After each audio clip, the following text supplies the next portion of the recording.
It's technically the day I'm supposed to edit this video, but all of this footage was deleted. I don't know what happened. I was traveling recently and I think I may have deleted it to make room for the travel footage. And all that travel footage is for a future video. So it's actually really great that I have the travel footage because you could only get that one time. So we're gonna remake the project today, which is not a big deal. It's really fun to make. What I've seen browsing Pinterest, because I'm always on Pinterest, that's where I get a lot of my ideas and inspirations from. I've seen these little like wall altars. They're just these cute little wall altar projects that you can screw into the wall to hang, or you can set them on a bookshelf, and they're just like a cute little altar for where you can put a bunch of stuff that you like. Like you can put your crystal rock collection there, or just some like collectibles. And I've got a couple of things that I would love to put on like display, on like a cute little displays, because I've got shelves, but I've got all these little tiny objects from my travels, and I'd like to be able to, like, you know, all this ephemera, and I've got all this ephemera from my travels, and I just like to be able to put them on the shelf, you know, in a way that I can see them all, but they're not like flat, you know, so just a better way to display my cute little items that give me good feelings. So we're gonna do that today, and it's all hand building slab work, which is not my favorite. I don't love hand building, but the end result is absolutely worth it. So we're gonna make a couple of them. I'm only gonna show you making one because, like I said, I lost all my footage, so we're remaking one. This one that I'm remaking will be available for sale. So I'll put it up on my website in a couple of weeks when it is finished, and I'll do a little short video on that. So it should be cute. We're gonna give it a little bit of a gussying up. I like doing that. So let's go roll out some slabs. In the original video for this, I used B-Mix Speckle from Laguna B-Mix Speckle, but the clay that I currently have, because I used all the speckle, is Reclaim Porcelain. So we're making this out of porcelain. It should be really interesting. So porcelain, you have to slam on the, you have to slam around to wake it up. Porcelain does not like to behave. See, now it's finally getting, before it was almost rock hard. Now it's getting more pliable. So we'll just beat it around a couple of times. There we go. Now it's almost too wet. We're gonna have to wedge. I've clearly covered these in cornstarch.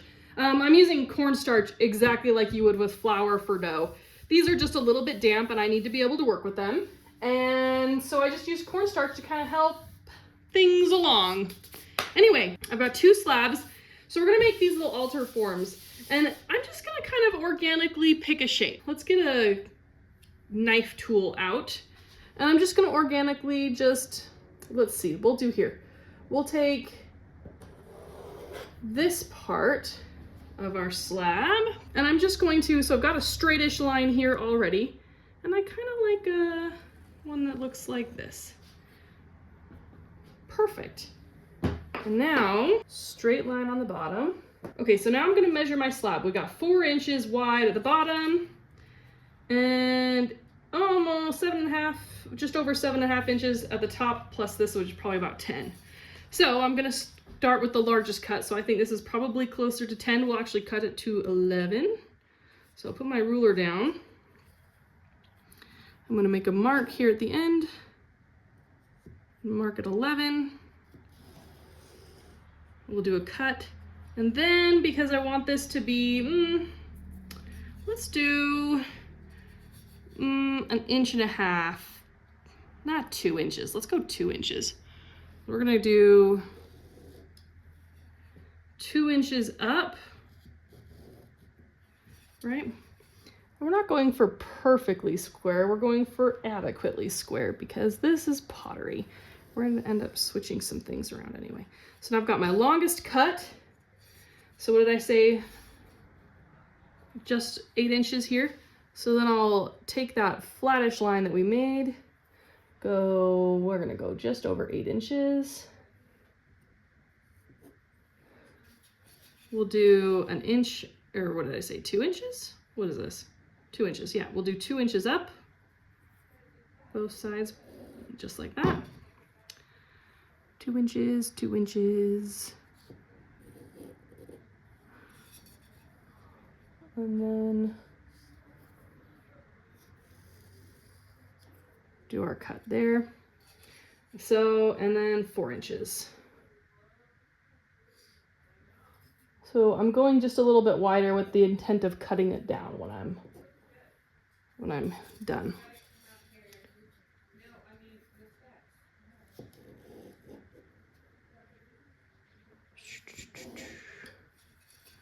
There we go.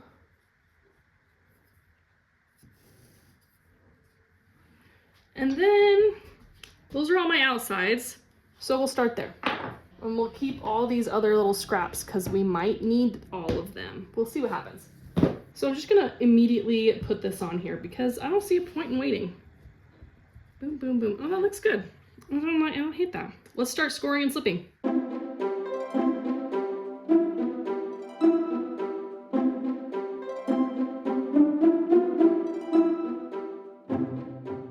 Use a wooden tool to get in here.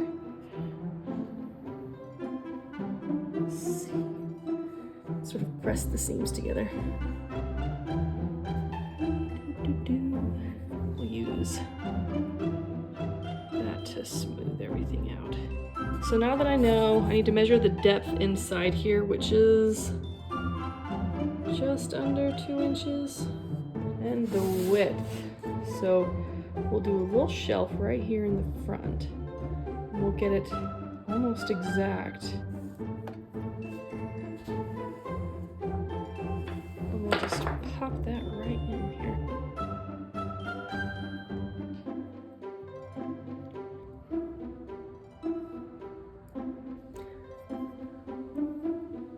And we'll just attach the shelf. And this will be the part that goes right there. Well, it should. They're both too tall. Everybody's too tall today. Yeah, and we want that to sit right on top. So let's get that positioning correct.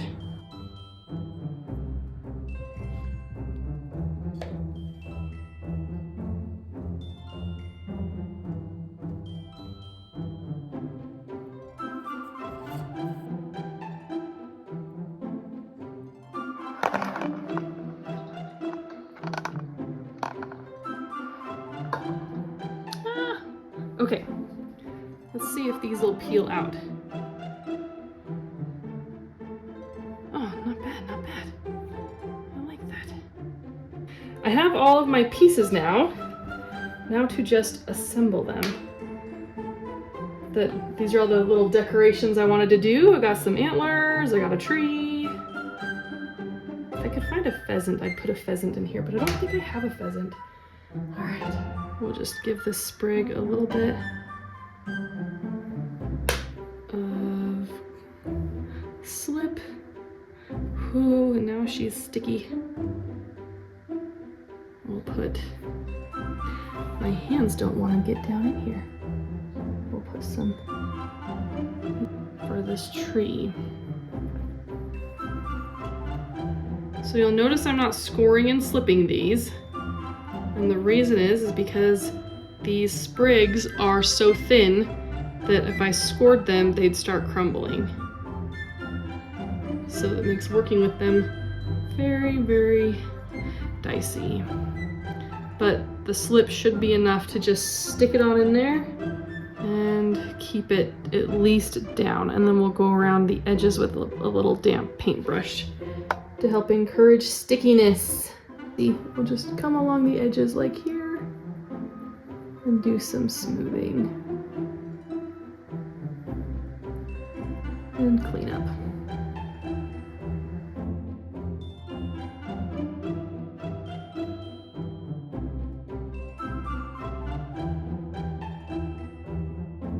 I like that. Let's get the ice in here. So I have some icicles. We're gonna do a wintry theme, I think. Just get all these little edges. Ooh, no, no, no, not that edge. Okay. See, these little sprigs are so, so delicate. Actually, don't know if I'm gonna be able to get this one in there successfully. The icicle came off. Okay, it's not a big deal. It's not a big deal. There's other icicles. So I'm just gonna put kind of a lot of water on here to help encourage it to just get married to the clay in the back. Let's do some snowflakes. So this little mold has some cute little snowflakes on it. And I'm just going to smush some clay into the mold, pop immediately pop this out because it's so small, it's probably gonna dry in a second. You can barely even see these tiny little things, but I'm literally just gonna get a little dot of slip. And we're gonna drop it in there and give it a very tiny squish down. And then we'll do that with a couple of these. We're gonna put you down in there with the tree. Okay, let's do something cool for the bottom here. I don't think this deer will fit. So, and this big deer is too big. So what we're gonna do is find something else to go in there. I found this little creature one in our drawer of things, but it's got a snail and it's got some pine cones and some mushrooms. So we're gonna go for the mushrooms and the pine cones and not the cutesy little critters, because this is a serious snow scene. You know, there's dead things in it. Or well, I don't know.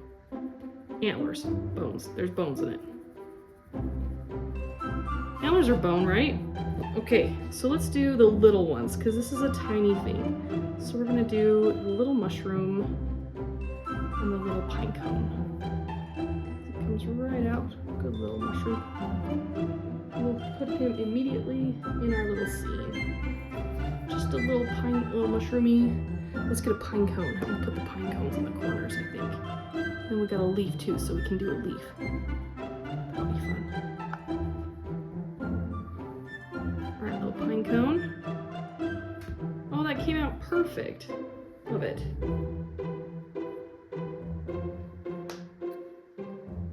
Oh boy. My hands feel huge. I just dropped it. Tuck it right in that corner. Right here. These are cute. I like these ones. Okay, this one's gonna be difficult because it's got that stem. Okay, come on. Manipulate it, it'll come out. Well, we didn't get the stem, but we got, that kind of looks like a marijuana leaf. I don't think we can put that in there. Okay, let's do the bigger mushroom then. I guess we'll do 2 mushrooms and a couple pine cones, and we'll leave the leaves out of it. Okay, shroom. Didn't love coming out of the mold, but that's okay. We can fix it right up. Just like that. Now we've got this big old mushroomy. Let's see if it'll fit right in this corner next to our little one. Yeah, perfect. That would be cool. Look at this pine cone though. Or this acorn. See this perfect little acorn? Yeah, I like that.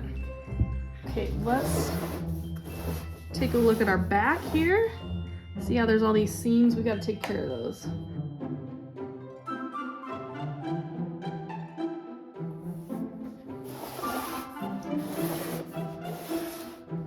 Okay, we're gonna put a hole right here.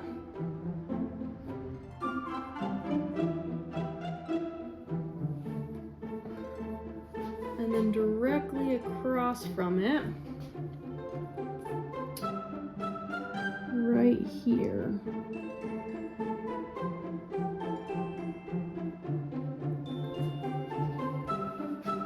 Of course, the last thing we do, give it a stamp. I'm gonna stamp right here on the side.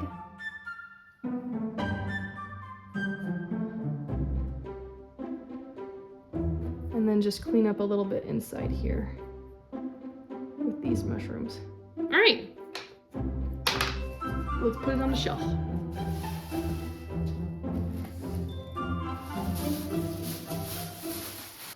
Okay, remember that the one that we just made with the ice and the snowflakes and the cute antlers, it will not be the final project you see because I lost the footage of making the final project. So the final project just came out of the kiln this morning, and these aren't going to have a chance to make it into the kiln or out of the kiln twice before this video has to upload. So we're making do. And I think it's really cute. I kind of like making it the 3rd time around. So no harm there. Same, because everyone's Look, they look so cute.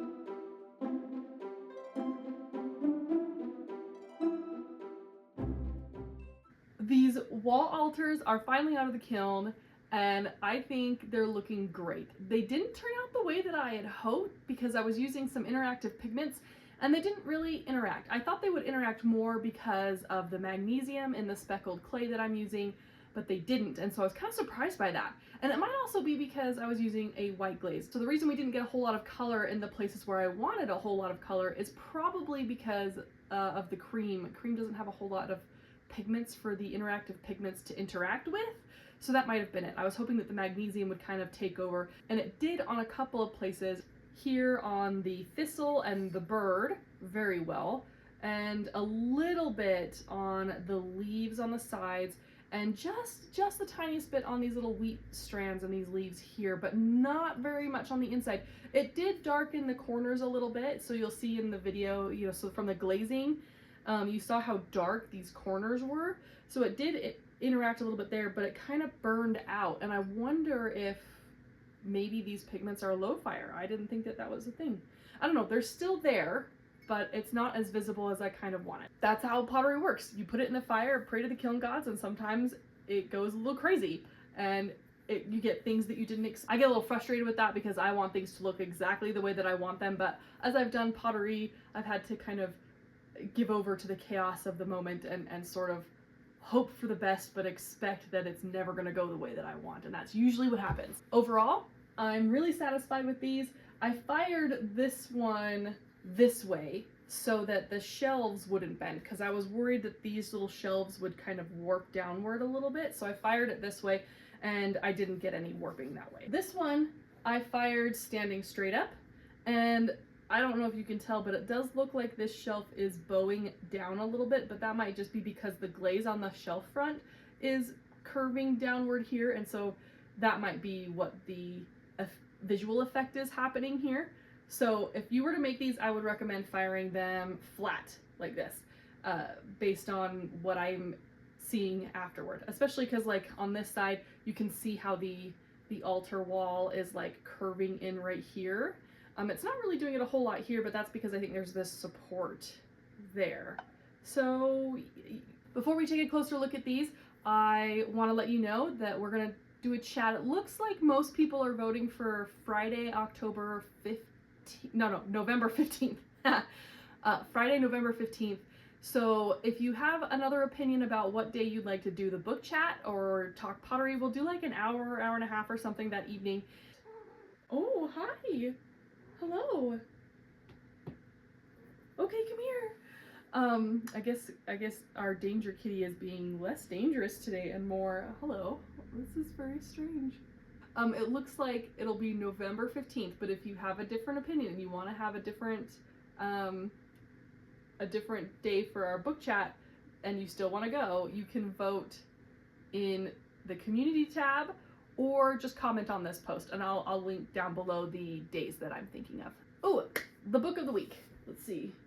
The book I want to recommend to go along with these little altars is Foundryside by Robert Jackson Bennett. This is kind of a steampunky fantasy story. I really loved it. I did not expect to be laughing so much or enjoying myself so much when I picked this up in the middle of COVID.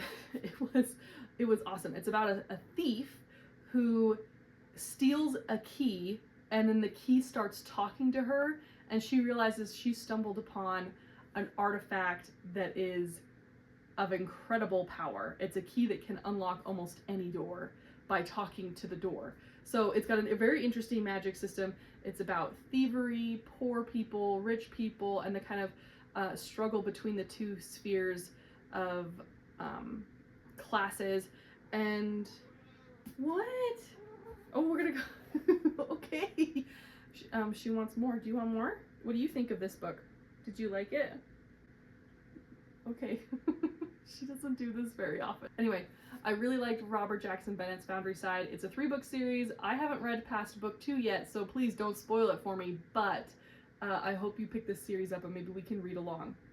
It's really funny, and it made me attached to a key. I was really in love with a key. Like a key that goes in a lock.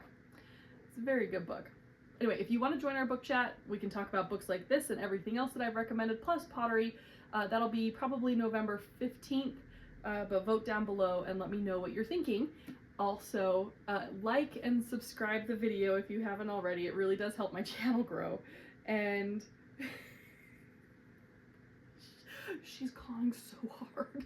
One of the other reasons I really like this book is it's full of little trinkets and little things to collect.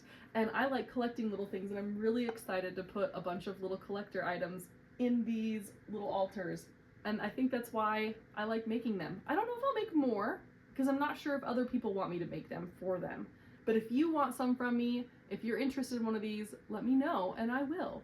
Okay, without further ado, let's take a closer look at our projects, and I'm gonna get this cat whatever she's looking for.